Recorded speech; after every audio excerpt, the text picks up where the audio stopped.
शोर मचता है ना, अरे भाई हमें बोला गया जय श्री राम बोले, अरे यार दुबई के शेख सुल्तान ने, उन्होंने जब क्लियरली जय सिया राम बोला है, वो भी खुशी से हिंदूज को वेलकम करने के लिए, तो भाई जब जहां पर इस्लाम का आगाज हुआ है, जिस अरेबिया में, वहां के लोग जब, जिनको हिंदू जय श्री राम बोलने में प्रॉब्लम नहीं, यहाँ बड़े आए अपने आप को पता नहीं किस मजहब का समझते हैं कि भाई जय श्री राम बोलना गलत है। तो ये चीजें actually these are very wrong, और ये एक यूनिटी के लिए बहुत खराब है कि भाई हम पर होली का रंग फेंक दिया, अरे तेजाब थोड़ी फेंका है, होली का रंग ही फेंका है। मुसलमानों को ये समझने की जरूरत है, और महबूबा जी ने ये एक एग्जाम्पल रखा है सबके सामने कि मुसलमानों को समझने की जरूरत है कि हम रहते हैं हिंदू लैंड में, बिकॉज आज हम मुस्लिम होंगे लेकिन एक जमाने में हम सबका जो डीएनए था, जैसे मोदी जी कहते हैं हम सबका डीएनए हिंदू ही है, तभी तो हम इंडियन हैं। Indian is an English word for Hindustani, ठीक है ना। तो ये चीज हमें भूलनी नहीं चाहिए, ये हमारी रिचुअल्स है, हमारे परदादा कर चुके हैं, हमारे एंसेस्टर्स कर चुके हैं, इसमें कौन सी शर्म वाली बात है। सो यही चीज है, यही चीज बिलावल भुट्टो ने भी की। ही वॉज ऑल्सो डूइंग पूजा अभिषेक जिसको कहते हैं, आई थिंक लास्ट ईयर का उनका एक वीडियो सामने आया where he was doing it.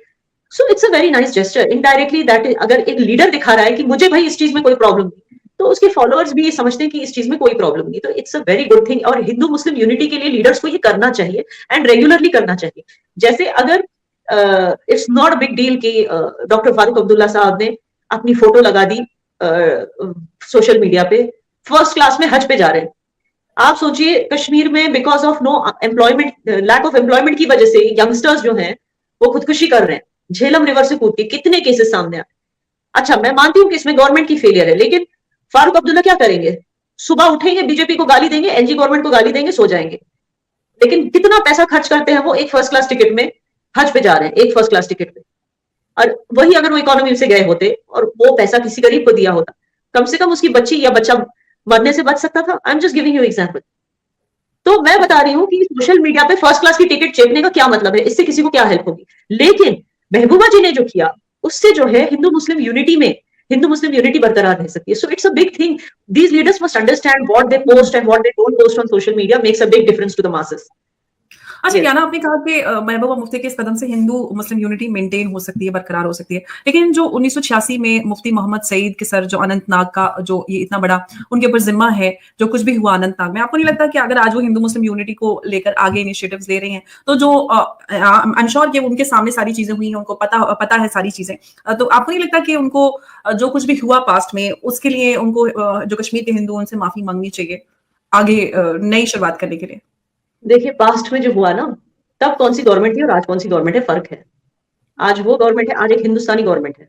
मैं हिंदू नहीं बोल रही हूँ, हिंदुस्तानी गवर्नमेंट है। पहले जो है फॉरेन गवर्नमेंट थी इंडिया को जो रूल कर रही थी। And why am I saying it foreign, not only because of Sonia Gandhi, not only because of Sonia, उसके पति भी बाहर पड़े हुए हैं, ठीक है ना, उसका बेटा भी बाहर पड़ा हुआ है, ठीक है ना, they belong to Abrahamic religion, ठीक है ना। इब्राहिमिक रिलीजन, हम मुस्लिम हैं दोनों, लेकिन वी नो फॉर फैक्ट कि इब्राहिमिक रिलीजन जो है इंक्लूडिंग इस्लाम, वो इस धरती का नहीं है, वो बाहर से आया है। हमें उसमें सुकून मिला तो हमने उसको अपनाया, हमारी फैमिलीज ने उसको अपनाया, उसको एम्ब्रेस किया, बहुत अच्छी खूबसूरत बात है। लेकिन आई एम सेइंग कि वो इस धरती का है नहीं, वो रिलीजन इस धरती का कौन सा रिलीजन है, ठीक है ना। इस धरती की क्या कल्चरल वैल्यूज है, क्या एथॉस है, वो आपको एक ही जो है दुनिया की सबसे बड़ी और आज की तारीख में सबसे पावरफुल सिविल सोसाइटी मानी जाती है, आरएसएस।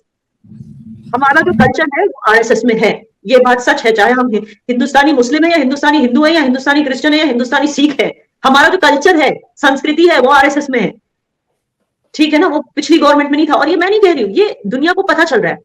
जो अभी जो मैंने बातें की, that RSS is the most powerful civil society in the world today, because it is so culturally enshrined in India. ये चीज मैंने नहीं बोली है, ये चीज एक वेस्टर्नर्स बोल रहे हैं, फॉरेन मीडिया में लिखा जा रहा है। अब देखिए वॉल स्ट्रीट जर्नल में एक राइटर ने एक आर्टिकल लिखा, इनका नाम है वॉल्टर रसल मीड। उन्होंने लिखा है कि आरएसएस जो है दुनिया की सबसे पावरफुल सिविल सोसाइटी है। इस सिविल सोसाइटी में से निकल करके, मतलब एक धरती का जो हमारा कल्चर है, वो कल्चर को सीख के, उसको निकल के जो पॉलिटिशियंस बने हैं उनसे बना हुआ है बीजेपी। अब मैं ये नहीं कह रही कि बीजेपी में सारे जो है वो नेता जो है वो कोई भगवान जैसे हैं, ऐसे में नहीं कह रही हूँ, मगर जो मेन पोजीशंस पे है वो आरएसएस की है। और वो उनका जो नजरिया है वो कोई हिंदुत्व नजरिया नहीं है जैसे बताया जाता है, ऐसे लोगों के द्वारा बताया जाता है जो एक्चुअली इंडियन नहीं है। बाहर से बैठ के कतारी लोग बोलते हैं, फलस्तीनी लोग बोलते हैं, यूके में बैठे हुए मुस्लिम बोलते हैं, कनाडा में बैठे हुए मुस्लिम बोलते हैं। अरे तुम्हें क्या पता कि हमारा क्या कल्चर है। और राहुल गांधी भी मुस्लिम ब्रदरहुड से, बोको हराम से उसकी तुलना कर देते हैं। राहुल गांधी तो भारत में ही पले पड़े बड़े अफसोस की बात है। I think वो बाहर पड़े हैं। I don't know। बाहर पड़े हैं, लेकिन भारत में जन्मे हैं, पले बड़े हैं, तो थोड़ा तो कुछ तो होना चाहिए। Father passed away when he was very young. I think he was raised by a foreigner mother। यार उनको नहीं है हमारी culture. I'm sorry to say, मैं मानती हूँ कि उनकी फैमिली में बहुत लोगों ने अपनी जान गंवाई है देश के लिए, लेकिन they are not exactly there that elite class। Indians will look at them as elite class, not as हमारे लीडर जो हमारे बीच में से निकले हैं। We don't look at them like that। लेकिन आरएसएस को हम ऐसे देखते हैं, और इनका जो नजरिया कोई हिंदुत्व नजरिया नहीं है। इनका नजरिया, अगेन इसी वॉल्टर रसल मीड ने बोला है कि इनका जो नजरिया है, जब इनका इंटरव्यू लिया जाता है, ये की बात करते हैं कि इंडिया को कैसे ग्लोबल सुपर पावर बनाना चाहिए, इंडिया में कैसे लोगों की इकोनॉमी अच्छी बेहतर होनी चाहिए, लोगों को सारे हक मिलने चाहिए। और जब वो लोग ये सब बातें करते हैं, वो हिंदू और मुस्लिम बोलते ही नहीं। आरएसएस वाले ना हिंदू ना मुस्लिम कुछ नहीं बोलते, बस बोलते इंडिया। ठीक है ना, ये आरएसएस है। इसमें से निकला है बीजेपी का जो मेन जो हेड है। I am not talking about all the नेतास। मुझे पता है कि इसमें बहुत सारे ऐसे भी नेता हैं जिन्होंने सिर्फ करप्शन किया है, जिन्होंने बीजेपी का नाम खराब किया है, ठीक है ना, या जो लोग बीजेपी में यकीन रखना चाहते हैं उनको भी बदनाम किया है, स्पेशली मुस्लिम। तो ऐसे भी लोग हैं। लेकिन द मेन कोर, आप समझ रही है मैं क्या कहना, the main core of BJP जो कोर हेड है पेरेंट बॉडी में, वो जो आरएसएस से बिलोंग करते हैं। और आरएसएस जो है, इट इज ऐसी संस्था है जो सिर्फ इंडिया को आगे देखना चाहती है और हर एक सिटीजन को प्रॉस्पर करते हुए देखना चाहती है। और ये जो है फॉरेन मीडिया आप समझने लगी है।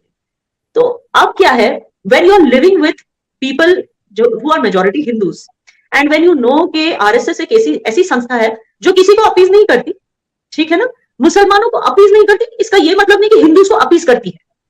अब किरण पटेल तो कॉनमैन निकला, उसको किया ना अरेस्ट, उसको थोड़ी छोड़ दिया फ्री। वही मैं कह रही हूँ कि किसी को अपीज नहीं करती, लेकिन सोशली हमें ये पता है कि we are living in a place जहां पे हिंदू ज्यादा हैं, ये हमारे ही भाई बहन है। अगर हम ये बात समझते हैं कि ये हमारे ही भाई बहन है, तो जाहिर सी बात है उनके त्योहारों में हिस्सा लेना is part of our culture. अगर हम खुद को इंडियन बोलते हैं, हमें इंडियन गवर्नमेंट से सारे राइट्स चाहिए, इंडियन कॉन्स्टिट्यूशन की बात है, तो पहले तो हमें मानना होगा हम इंडियन है। And how can we agree that we are Indian, because we have to agree कि इस्लाम के आने से पहले, इस्लाम की आमद से पहले हम हिंदू थे सारे के सारे। जिस दिन हम ये मानेंगे तब हम हकदार हैं उन राइट्स के जो हमको इंडियन गवर्नमेंट से मिलते हैं। और जिस दिन हम ये मानते हैं उस दिन हमें होली मनाने में या अभिषेक पूजा करने में कोई प्रॉब्लम नहीं होनी चाहिए। So this is a twist which Indian Muslims have to understand. बिल्कुल, और ये एक बहुत ही गंभीर समस्या है और जो बहुत बेसिक और कॉमन प्रॉब्लम है जो मुसलमानों में देखी जाती है, जो कल्चर और रिलीजन को मिक्स कर देते हैं। और अनफॉर्चुनेट है कि भारत में ही ये सारी चीजें पाई जाती हैं, क्योंकि हम वो जगह, वो देश जहां से इस्लाम निकला, एमबीएस की हम बात करते हैं, बल्कि भारत के मुफ्ती मौलाना तो एमबीएस को भी इस्लाम से थोड़ा सा खारिजी करते हुए नजर आते हैं। उसके कितने सारे मौलानाओं ने मेरे शो पे कहा, अरे उसको कहा इस्लाम पता है, वो तो बिका हुआ है यहूदियों के हाथ एंड ऑल दैट। तो एमबीएस को भी अगर इजराइल से ज्यादा पैसा है, वो क्यों बिकेगा जाके? वो बस चाहता है कि मेरी कंट्री में जो है ये जो मौलाना मौलवी हैं, इनकी जो पावर है वो कम होनी चाहिए। I don't want my country to be ruled by this people, and he is right, because ये अपने ही रूल्स एंड रेगुलेशंस बना। ये खुद मैं एक बात बताऊं अंबर, ये मौलवी मौलाना खुद इस्लाम से भटके हुए लोग हैं। जिस तरह की तकरीरें ये आजकल करते हैं औरतों को लेकर, उनके जिस्म को लेकर, ये खुद इस्लाम से भटके हुए लोग हैं। दैट इज वाई एमबीएस जैसे लोग चाहते हैं कि ये भटके हुए लोग मेरे देश को नहीं रूल कर सकते। मैं सऊदी नेशनलिज्म को प्रमोट करना चाहता हूं, ना कि वहाबिज्म को, और इसलिए ये इन लोगों के खिलाफ है और इन लोगों की जो करतूतें हैं उसके खिलाफ। एंड मुझे नहीं लगता वो गलत है जी। एब्सोल्युटली, और हर एक देश का जो भी लीडर होता है वो अपने देश की डेवलपमेंट के बारे में, तरक्की के बारे में सोचता है। एमबीएस भी या फिर हम पूरे मिडिल ईस्ट की बात करें, वहां पे पूरी तरह से हम पैराडाइम शिफ्ट देख रहे हैं, डेवलपमेंट हो रहा है, सोच में, थॉट प्रोसेस में, आइडियोलॉजी में हम बदलाव देख रहे हैं। तो ये एक बहुत ही अच्छा एक बदलाव है पूरे साउथ ईस्ट एशिया के लिए, और भारत तो उसमें एक लीडर के तौर पर आगे बढ़ रहा है। तो ये हमारे, हम सब के लिए एक बहुत गर्व की बात है।